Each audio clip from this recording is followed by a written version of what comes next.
And our top focus this evening on Super 6 is on the Prime Minister's South sojourn. Before we focus on Andhra Pradesh, let's talk about his visit to Tamil Nadu because that's significant. It's coming months ahead of the Tamil Nadu elections. He was there for a farmer summit addressing farmers in the state of Tamil Nadu. He was in Coimbatore, referred to as the Manchester of India. But there's been a whole lot of politics as expected. Chief Minister M.K. Stalin skipped that protocol of receiving the Prime Minister, instead sent one of his deputies, his minister, to receive Prime Minister Modi. And then you had a very interesting comment from Prime Minister during his address when he said that a Bihar-like wave could be felt in Tamil Nadu. Let's run you through all the developments on the story first.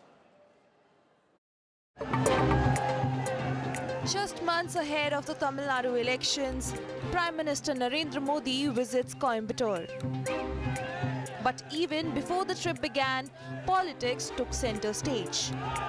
Chief Minister M.K. Stalin was not at the airport to receive the Prime Minister. He instead sent a state minister. Prime Minister Modi was welcomed by Minister MP Swaminathan, AIADMK General Secretary Edappadi Palaniswami, Rajya Sabha MP G.K. Vasan and State BJP leader Annamalai. The Prime Minister attended the South India Natural Farming Summit, where he released the latest Kisan Samman Nidhi scheme installment to 2,000 rupees each to 9 crore farmers across the country. Speaking at the event, he claimed the Bihar wave could reach the Dravidian state.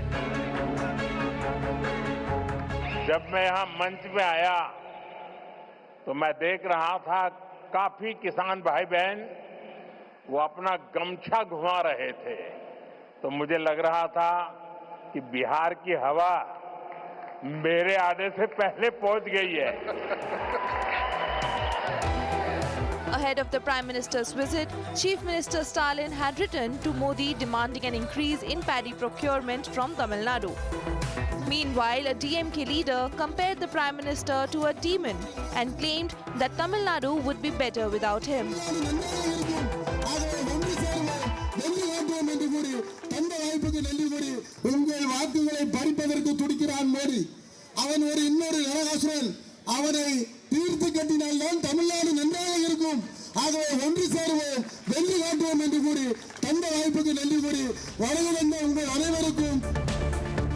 Prime Minister Modi's outreach to Tamil Nadu is significant as it comes ahead of the next year's assembly elections.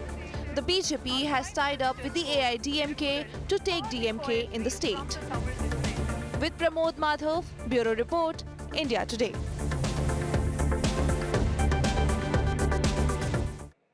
So that's what transpired in Coimbatore today with the Prime Minister attending that farmer summit. I want to bring in our panelists on this broadcast. We'll have with us Selam Dharnidharan, spokesperson of the Dravida Munnetra Kazhagam. S.G. Surya, spokesperson of the Tamil Nadu BJP, is joining us on this broadcast. We also have Shekhar Iyer, senior journalist. Mr. Shekhar Iyer, I'd like to begin with you. Wanna first of all to the show. What do you make of the Prime Minister's comment there when he says Bihar-like winds could sweep through Tamil Nadu? Is that even a possibility right now for the NDA? Well, more than the possibility, Prime Minister has used this occasion to put in some new energy into the BJP-AIADMK alliance. Of late, it has seen several, I would say, mini storms. But the fact that today he reached there and he said, even before I've arrived here, it looks like the breeze from Bihar has come here. In the sense, you would have noticed one thing, Akshita. On the day the results came, there was a team of ADMK leaders in Patna, of all places. Yeah, saying that they were live with us. Yeah. Yes. So just as the NDA has succeeded in Bihar, the same thing is going to happen in Tamil Nadu. And they also praised the leadership of EPS. Now, after the results came, you saw another development, which was indeed surprising. Tamil Nadu Chief Minister M.K. Stalin congratulated Nitish, saying that this is a good example where a government is returned if it does well in delivery of its welfare schemes. So that was again being interpreted as whether, there were many YouTube bloggers who were trying to say whether, Stalin is showing some shift. And there is a third development, Akshita. Today, Karthik Chidambaram has, said Yeah. that indeed Vijay and Rahul Gandhi have been in touch for a long time, and that Vijay, there was a proposal even to consider a general secretaryship post for Vijay. Now, if you look at all these things, it looks like the Tamil Nadu scene is heading for a kind of possibilities, the possibilities of strengthening of existing alliances or Yeah. maybe new alliances. So, in that context, when you see Prime Minister remark, he's just using that opportunity. There is, I agree, a lot of fluidity, but I don't know if it's a stretch to talk about how Chief Minister Stalin is congratulating Nitish and whether we could really read into that, because there were many messages of congratulations. But let me bring in our political representatives also on this panel. Dharan, to you first. What's your reaction to Prime Minister Modi saying that he feels there's a Bihar-like wind sweeping through Tamil Nadu? Yeah, I think he's fighting election against the DMK in partnership with the AIADMK. Of course, that is what he's going to say. He's going to say there is a BJP wave, there's ADMK wave, we will form government. That is what every other party is going to say. I think there's nothing much to be read into it. But fact of the matter is, on ground, DMK is very strong. We will get more number of MLAs than the 2021 election itself. This is what our surveys say. And there is no anti-incumbency in Tamil Nadu. That is all. So Okay. Bihar and Tamil Nadu are completely two different states, right? In Bihar, the last 20 years, BJP has ruled in the last 18 years. In Tamil Nadu, what is the case? BJP is, without any major political party, both the Dravidian party, they have not been able to manage to win a single MLA seat. So that doesn't So then, mean that what happens in Bihar will be replicated here. Both are So completely then, different. SG Surya, let me bring you in on this. Is it even realistic to talk about a 200 plus for the NDA in Tamil Nadu? See, before 2011 elections, I remember somewhere around 2010 December, Mr. Alagiri famously said, "We will win all the 58 seats in South Tamil Nadu." Just 6 months forward, 2011 assembly elections, DMK could win only 21 seats in the entire state. They did not even become the opposition party in the state. There is no history of DMK winning back-to-back state elections, except for the infamous 1971 elections when Mr. Karnanidhi got a deal with Mrs. Indira Gandhi. So DMK has no history of coming back to power again. And I totally disagree with Dharnidharan when he says there is no anti-incumbency in the state. See, 2011 to 16, Ms. Jayalalitha was the chief minister. She fought 2011 elections with so many alliance partners. In 2016, she had the guts to go alone and contest in all the 234 MLA seats on ADMK symbol. She believed in her governance. But today, Mr. Stalin wants to, every alternate day, he wants to cajole the Congress, Communist, and all alliance partners because he knows DMK cannot win on its own. If they claim they have done so many welfare schemes, so many good work, if they have impressed every Tamilian in the state, can they contest the elections alone? They want this Yeah, rainbow right. alliance of 10 to 12 parties to Sure. even fight the elections. Dharnidharan, So you the want to things are respond to very that? clear. There is huge Yeah, I'll respond. anti-incumbency sweep. There is huge anti-incumbency sweeping in. Even the government employees today gotten Okay. into strike demanding the There are old several pension aspects to scheme. this This was their discussion that I election want to focus manifesto. on. So quickly, Dharnidharan, your response. No, then in that case, in 2024, why did Prime Minister Modi cobble up an alliance and restarted the NDA with even? In fact, they included 20 pages, which they only existing in what do you call in letterhead. So why did Prime Minister? In 10 years, he said he has given great governance. Vikshit Bharat was achieved. Then BJP could have stood alone. Why did they need an alliance with TDP in Andhra Pradesh? Why did they need alliance in Maharashtra? Why do they need now an alliance with ADMK in Tamil Nadu? They can go alone, contest in all the states across the country. Why did they need JDU in Bihar? The Okay. whole point is in 2019 itself, this DMK alliance has been formed. It is an alliance based on ideology, not electoral alliance, which has been reiterated. So we are continuing with that alliance, and there is no friction in the alliance. No. BJP, on the contrary, BJP and ADMK on the contrary, they have lost alliance partners in comparison to 2019 or 2021 elections.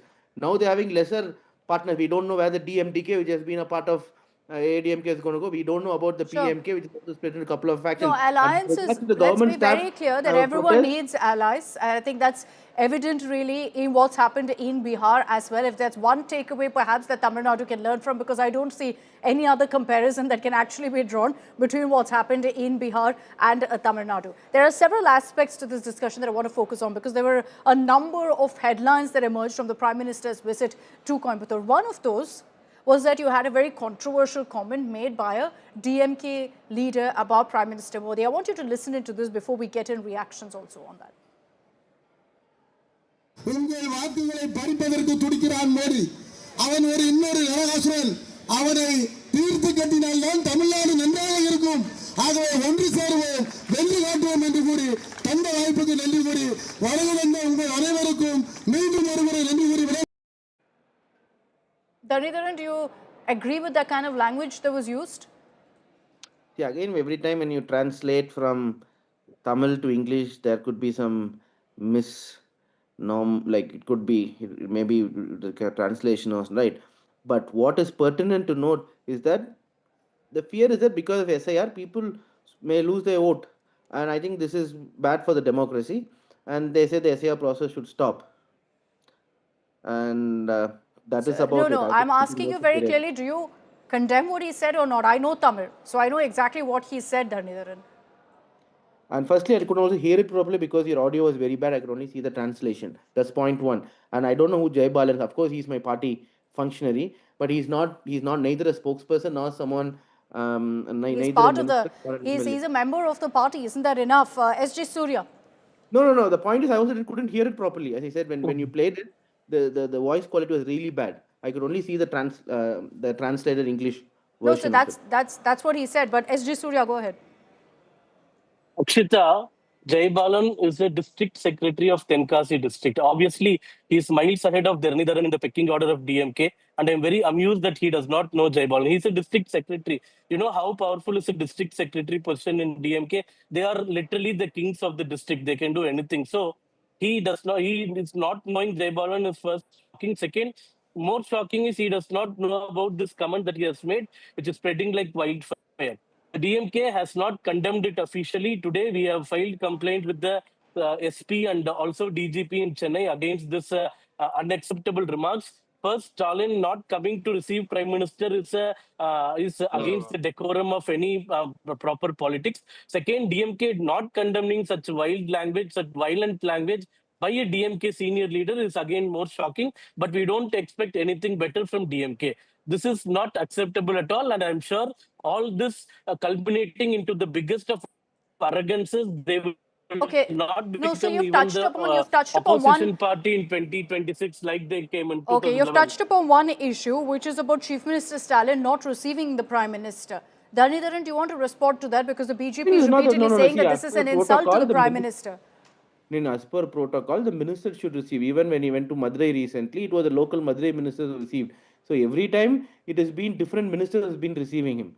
As per protocol, all the respect is given the Prime Minister. Chief Minister has a number of other works to do. Of course, if there is a state government function, the the Chief Minister himself will go and receive him. In fact, when we had a chess Olympiad, the Chief Minister invited the Prime Minister because it's an international level event. It is only proper that the Prime Minister invited. The Chief Minister went and invited him. But Prime Minister also comes for a number of other events, such as this one or BJP party-related event. And every time when someone, let's say Home Minister, the Prime Minister comes, Chief Minister can't go because he has other previous engagements. And the local minister is going every time. So the local minister, Mr. Swaminathan, has gone. I don't think what is the controversy. If you want to make a controversy, anything and everything can be made into a controversy. Last time there was a debate and they asked me, why did your Chief Minister invite him for the chess Olympiad? Is DMK hobnobbing the BJP? No. If it is an international level event that's happening in Tamil Nadu, of course you'll be invited. If the Prime Minister is coming for BJP event, the local minister will go. If the Chief Minister has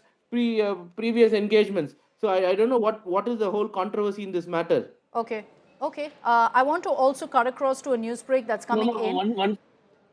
I want to Surya, go ahead that quickly, it is not a BJP event. It is not a BJP I never said it's a BJP event. Dharanidharan is referring the. It is not I a never BJP said it's a BJP event. It is a farmers event conducted by South Indian Farmers Association. Secondly, if he's going I never strictly said the by the BJP event. I clearly blue said book. this event No, no, and listen. other Okay. BJP related event is what I said. No, no. Okay. I never Secondly, said it is the a BJP political event. courtesy that is Let me being make it very followed in this clear. Sure. country. Gentlemen. Whenever the Prime Minister comes, Chief Ministers used to receive him. If you do not want to extend that courtesy, it is fine, but do not make it as a usual happening in this country. Okay, I just want to cut into a news break that's also coming in on this. We've got a news break coming in right now that Edappadi Palaniswami, AIADMK chief, has submitted a memorandum to Prime Minister Modi. There was a meeting that happened. In fact, EPS was there to welcome the Prime Minister in Coimbatore. He's appealed to Prime Minister Modi to expedite the metro rail construction in Coimbatore and in Madurai. This has been a big talking point because you also had Chief Minister Stalin taking a jibe at the Prime Minister on the day that the Prime Minister was in Tamil Nadu, saying very clearly that for BJP-ruled states, the green signal is given for metros, but in non-BJP-ruled states, there is no green signal given to metros. The projects like this are blocked. And now you've got EPS also writing to Prime Minister Modi in that particular memorandum that he's handed over, saying expedite metro in Coimbatore as well as in Madurai. And this is because the central government has turned down any request for a metro here. I'll bring in SG Surya on this of the BJP. Surya, you know, all this while there's always been focus on development. And you had the BJP constantly saying the central government has done everything they can to help in the development of Tamil Nadu. Why are Madurai and Coimbatore not getting the metro that they need? There were so many glitches in the DPR. For example, it says the Tamil Nadu government says a 34-kilometer of metro in Coimbatore would carry more passengers than the entire 55-kilometer of Chennai metro network. So there are too many technical glitches. The center did not reject the proposal at all, which is the failed campaign that DMK is expertised in doing it. The central government has sought many clarifications. Even when the Agra metro proposal was sent, they've returned the proposal seeking so many clarifications. Even for the Bengaluru Metro, this has happened. This is a normal process. This is normal bureaucratic process, which is again and again being politicized. If the government says, according to the 2011 census, Coimbatore or Madurai did not reach the 2 million population, the state government can always tell or quote different census or different metrics to say that they have already crossed the 20 lakh population. So I don't think why they want to politicize every single thing in the state. The center has not rejected it. I will tell you very clearly. The CMRL has also clearly said it. The center has only sought for more clarification. Once the clarifications are So the submitted, center will obviously submit. the Under Secretary to the Government of India very clearly has said that the BRTS may be better suited in Madurai, in Coimbatore as well, referring to the population, as you've pointed out, Surya. Dharnidharan, do you think that, the metro projects right now are being stalled because of politics, or as Surya says, that, this is the normal process that's followed, that you have to justify needing a metro in cities?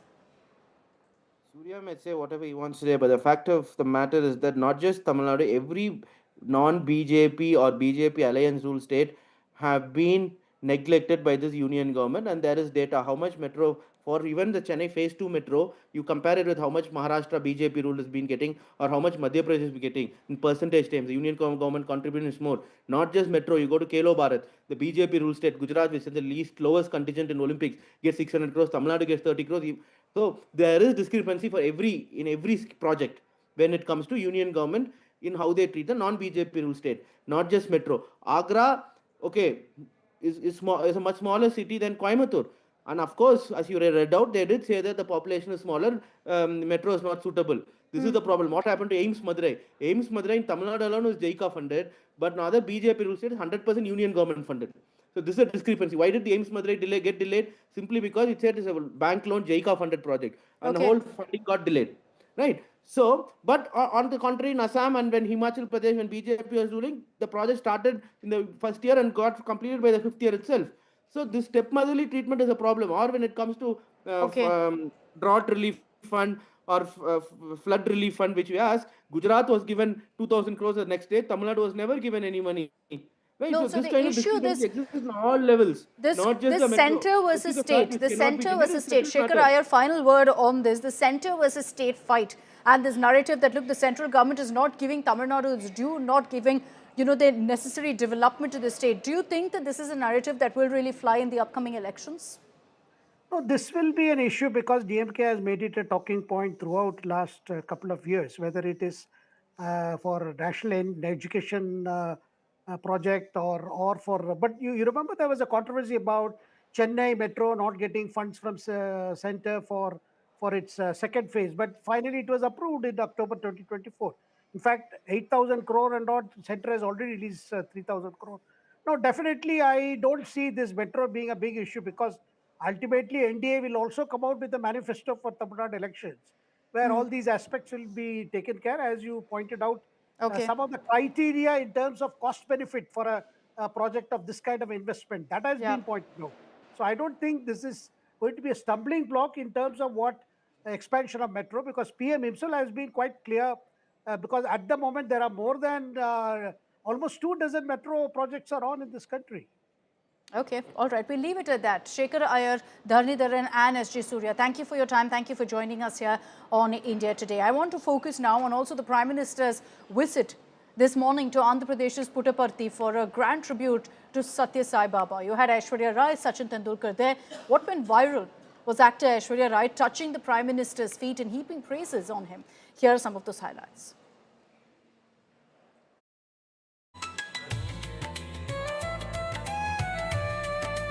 And even a free Baba's blessings.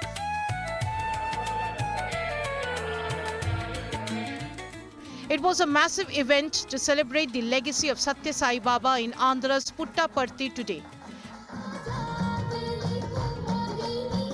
Prime Minister Modi, accompanied by Andhra Chief Minister Chandrababu Naidu and Deputy Chief Minister Pawan Kalyan, offered prayers at the Mahasamadhi of Satya Sai Baba. प्रधानमंत्री नरेंद्र मोदी पुट्टापर्थी पहुंच चुके हैं, जहां श्री सत्य साई बाबा के पवित्र मंदिर पहुंचकर उन्होंने उनकी महासमाधि पर श्रद्धा सुमन अर्पित किए। Prime Minister Modi in his tribute highlighted how Satya Sai Baba's teachings continue to be relevant even today. आज भले ही वे हमारे बीच दैहिक स्वरूप में नहीं है, लेकिन उनकी शिक्षा, उनका प्रेम, उनकी सेवा भावना आज भी करोड़ों लोगों का मार्गदर्शन कर रही है। श्री सत्य साई बाबा का जीवन वसुधैव कुटुंबकम का जीवंत स्वरूप था। इसलिए उनका ये बर्थ सेंटेनरी वर्ष हमारे लिए यूनिवर्सल लव, पीस और सर्विस का महापर्व बन गया है। Namaskar.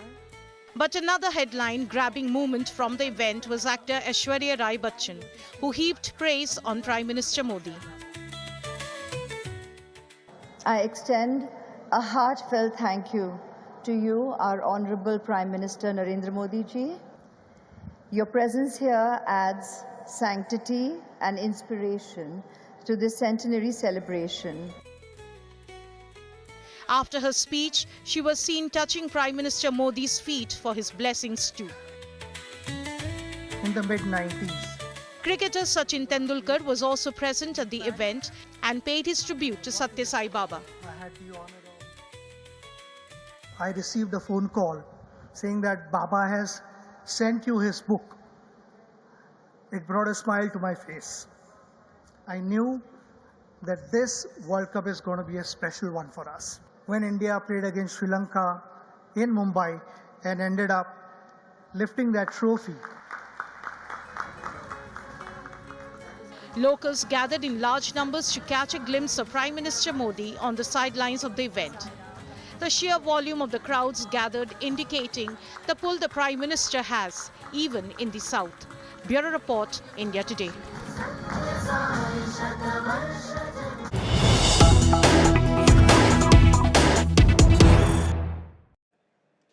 Let's get you an update on Anmol Bishnoi, extradited from America, brought to India and already facing the agencies. In the court, he's been sent to 11-day custody with the NIA. The NIA, remember, had pushed for 15-day custody of the gangster.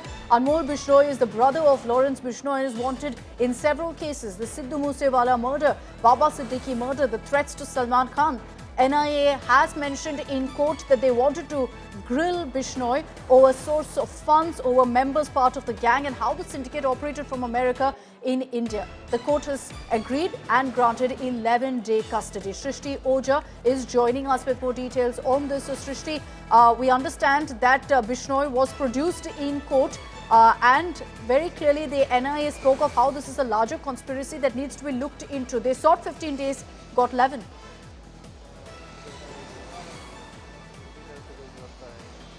Well, yes, definitely it's a big breakthrough for NIA, who has finally managed to get 11 days to question in its custody Anmol Bishnoi, who has been absconding since 2022 after his deportation from the United States. We saw him be brought to India. He was arrested by the NIA at the airport, and after all the formalities was completed as the criminal procedure goes, he was produced before the court, Delhi's Patiala House Court, before the special NIA judge. After he was produced before the court amidst heavy deployment and heavy security, we saw the court grant 11 days custody when NIA had sought for 15 days. You can see the police deployment outside the Delhi police van, which is standing right here, because Anmol Bishnoi is expected to leave in some time in this particular van right outside Delhi's Patiala House Court. The hearing, which went on for over an hour, was an in-camera proceedings, which basically means that it wasn't an open court hearing, but from what we hear from our sources, NIA has made some big claims before Delhi court, detailing out all the allegations and accusations that it has against Anmol Bishnoi in this particular case in which he's been arrested. We're talking, even though he has around 18 cases against him across the country, we're talking about the Gangster terror nexus case, which the NIA has been probing in the last links to other members. What's the network like in India? That's something that they will look into. Thanks, Shrishti, for joining us with all of those details. We'll continue tracking the updates that come in from the court. But let's move on and talk about the chaos at the Sabarimala Ayyappa temple. There's been an overwhelming surge of devotees, and add to that complete mismanagement, causing a near stampede-like situation. Over 1 lakh pilgrims arrived in the first 48 hours alone, more than double the usual crowd. And so there's been absolute panic among devotees. They've been struggling to make their way through what is usually a 15-minute wait. Went on for 15 hours, which is why the Kerala High Court also pulled up the state government as well as the Travancore Devaswam Board for mismanaging the crowd, warning that a disaster is imminent if the situation is not immediately brought under control. Now you've got the Kerala government finally stepping in and ensuring adequate deployment on ground, but this should have been done from the get-go itself. And joining us live is the Kerala BJP chief, Mr. Rajiv Chandrasekhar. Mr. Rajiv Chandrasekhar, thank you very much for your time. Look, what's happened in Sabarimala right now? Is it that we're seeing unprecedented crowds, or is it poor management, poor organization to you, Mr. Rajiv Chandrasekhar? No, I mean, look, I can't believe for a moment anybody who has ever been to Sabarimala, especially at this time of the year, would ever call this unprecedented, because this is the peak season of Sabarimala, November, December, January. And it is, I mean, blaming the crowds for the crisis and the catastrophe is really one of the most bizarre things that I've heard. This is absolutely 100% unambiguous negligence, lack of planning, incompetence, whatever you want to call it. But it is certainly the Devaswam board and the government of Kerala that is responsible for the Devaswam board, that is squarely responsible for doing this to the thousands and hundreds of thousands of devotees who have gathered there at this very, very important and very, very spiritual time of the year.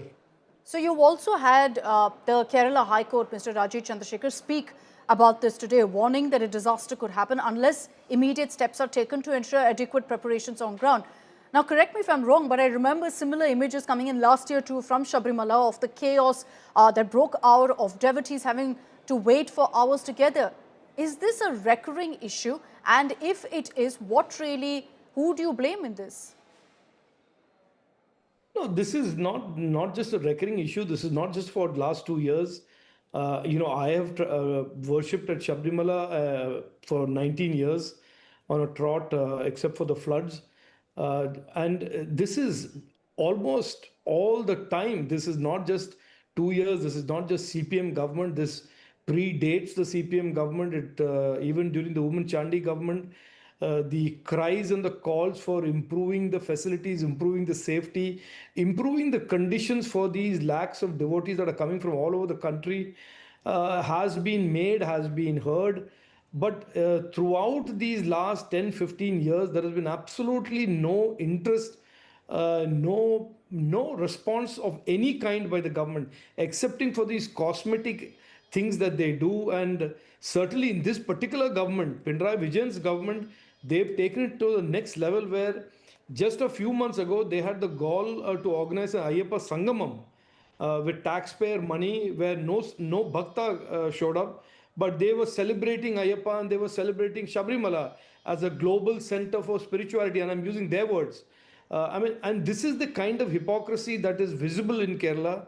And it's almost as if, and I'm sorry to say this is not something that I usually say, it's almost as if there's one community, one religion that is being picked out for this kind of negligence. I don't see this happening with anybody else. I see this happening consistently to Hindu places of worship, to Hindu worshippers. And I hate to bring religion into this conversation, but it has to be said that this is not happening anywhere else. It is not happening to anybody else of any other faith. Now, what comes to my mind is that we're constantly seeing these issues with Sabarimala. You joined me a few weeks ago on the show where we spoke about another controversy that had plagued Sabarimala, in which, of course, there was all of this talk about gold loot. Is this a question of bad management, or is it ultimately one issue, one core issue of corruption? Akshita, with the greatest of respect, I think using the phrases like bad management is letting these people off the hook. And I think that is part of the reason that they have developed these thick skins, and they don't care. For the last 10, 15 years, this is a cycle that has been repeating itself. Whether the gold is being stolen, whether the traditions of Sabarimala are being disrupted, distorted, as in 2018, or as you see every year during this period, worshippers are put through this type of torture. This is a cycle that keeps repeating itself. And this is not about bad management. This is criminal negligence. This is incompetence at best, criminal negligence at worst. And at the heart of all this is a deep-rooted belief, I am presuming. Sorry, I don't have evidence to this, but there is absolute empirical evidence. There is a deep-rooted belief in these two political parties of the Congress and CPM that somehow the Hindu faith and Hindu believers will silently tolerate this. There will never be any blowback. Now, if this was being done in any other place of worship, I can assure you there would be mayhem on the streets. But this is almost like a pre-agreed to belief on the part of the CPM and the Congress, who have, they have governed Kerala for many, many years alternately, that as long as this is a Hindu place of worship, anything can happen, anything, we'll get away with anything. And all we need to do is have a token Ayyappa Sangamam and sing platitudes 2 months before the election. But I think that time is gone. I think people are really angry. And if you see some of the responses from the Bhakts who are there in Sabarimala now, and I can tell you for a fact that many of them have spoken to me, emailed me, messaged me, there is great deal of anger. It is no longer sorrow and pain. There is a great deal of anger and angst about the way Sabarimala is being dealt with and treated by this government and Pinarayi Vijayan. You speak of emotions that devotees are going through, and many of them have, you say, spoken to you also about this. But looking at the current situation in the Sabarimala temple, and the fact that, this isn't a board that's run out of money or any of that. They've got ample funds, ample backing. To you, in this kind of a situation, Mr. Rajiv Chandrasekhar, who really should be held accountable in the government? Look, in 2015, the current Chief Minister Pinarayi Vijayan was the opposition leader. And when he was speaking about a corruption scam of the Congress party, he said his famous words. He said, those in public life and in government must have a sense of accountability and responsibility to the people. And if they fail, if they have a little bit of shame, they should resign. These are his words. I am translating his Malayalam into English, but this is precisely what he said in 2015. in terms of those being in government and their accountability and resigning if they have shame when they were confronted with failures. Today, the same chief minister is presiding over government that has not only been accused of, but is seen with his hands in the cookie jar with 4.5 kilos of gold stolen and missing from Sabarimala, 25 crores of money missing from Guruvayur temple, and hundreds of acres of land of temples suddenly gone missing and being encroached. And he has forgotten his own famous words that if there is a sense of accountability and shame while you are in government, while you are accountable for the Devaswam board under Article 25, you should resign. But they will not resign because for them this is just another thing to push under the carpet, spin through a few reels and few posts on Facebook and continue moving forward with their old style politics. But I want to say with all sense of responsibility, Akshita, and you may think that I'm being over the top aggressive in this one, but I'm not. This politics came to an end and has come to an end this year. People today in Kerala want this to stop. They don't want one particular faith and one particular community to be taking the brunt of all the criminal negligence, of all the corruption and all the incompetence that these politicians have given over the last many decades. Are you then, Mr. Rajiv Chandrasekhar, suggesting that the government, that the Pinarayi Vijayan government will ultimately pay the price in the elections next year? I am not a big man for predicting things, but I certainly know the pulse of the people of Kerala. I can see that from what people are saying in Sabarimala, the anger, the angst, and the belief that Pinarayi Vijayan has or the Congress party has that somehow people will forget, people will move on, people will forget the pain and indignity that they were subjected to because these parties will come up with some fresh proposition that I believe will be demolished in these coming elections and in the coming years. The time for accountable politics is here in Kerala.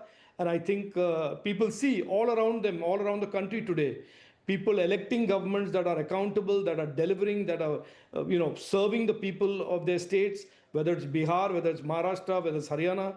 And I think it's time that we got that change in Kerala as well. This is enough of this nonsensical, incompetent politics that has been dished out to Malayalis for the last 35, 40 years.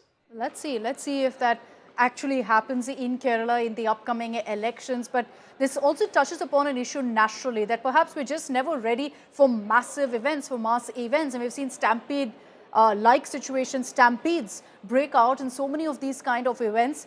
Right now, the government has taken steps to ensure that there are adequate measures put in place in Sabarimala, and we hope that actually helps in controlling the chaos. Thanks very much, Mr. Rajiv Chandrasekhar, for taking the time out and joining us here on India Today. Let's get you the first image of Bihar CM-elect Nitish Kumar with the Bihar Governor Arif Mohammad Khan. All decks cleared for Nitish 10.0 Sarkar in Bihar. Tomorrow at 11:30, Nitish Kumar will be taking oath for the 10th time, a historic 10th time at Patna's Gandhi Maidan. All decks have been cleared. That right there, that picture is a formal moment when you have Nitish Kumar staking claim to form the government. Prime Minister Modi, Home Minister Amit Shah, top NDA chief ministers all will be there for what's expected to be a grand oath-taking ceremony that will happen in Patna starting 11:30 tomorrow morning. So that's the picture on your screens of Nitish Kumar, Chirag Paswan, Samrat Chaudhary seen there as is Vijay Sinha, all of them staking claim to form the government, meeting with the Bihar governor. You can trust us here at India Today to get you all of those updates tomorrow. A reminder, 11:30 in the morning is when the oath-taking ceremony will take place in Patna. That's all we have time for in this edition of Super 6. Thanks for tuning in.